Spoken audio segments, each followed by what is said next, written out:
मारूफ कानूनदान एतजाज एहसन का कहना है कि शरीफ खानदान के पास कुर्सी से चिपके रहने का खास हुनर है। लाहौर में मीडिया से गुफ्तगू में उनका कहना था कि ये ज़मीन पर पाँव भी नहीं रखना चाहते, इन्हें बस कुर्सी पर बैठकर ही आगे आना होता है।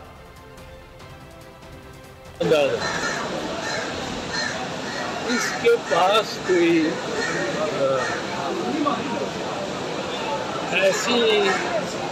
ऐसा हुनर है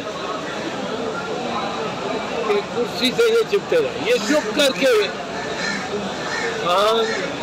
जो मोबिलाइजेशन करता रहे, ये अपनी कुर्सी से पाँव भी नीचे जमीन पे लगाए, बैठे बैठे पाँव आदमी जमीन पे रखता वैसे भी दिखे, ये कुर्सी से इन्होंने चिपके रहना।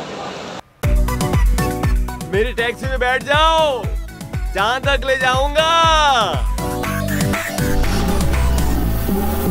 आई है टैक्सी कैश, टैक्सी कैश, आई है टैक्सी कैश, टैक्सी कैश, आई है टैक्सी कैश।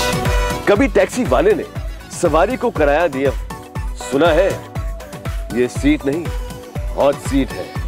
अब जिंदगी में करेंगे ऐश, क्योंकि आ गई है टैक्सी कैश। टैक्सी कैश पीर और मंगल रात 9 बजे सिर्फ बोल एंटरटेनमेंट पर। सबसे ज्यादा व्यूज, सबसे ज्यादा रील्स और सबसे ज्यादा रेटिंग के साथ बोल अब भी नंबर 1 पोजीशन पर बरकरार।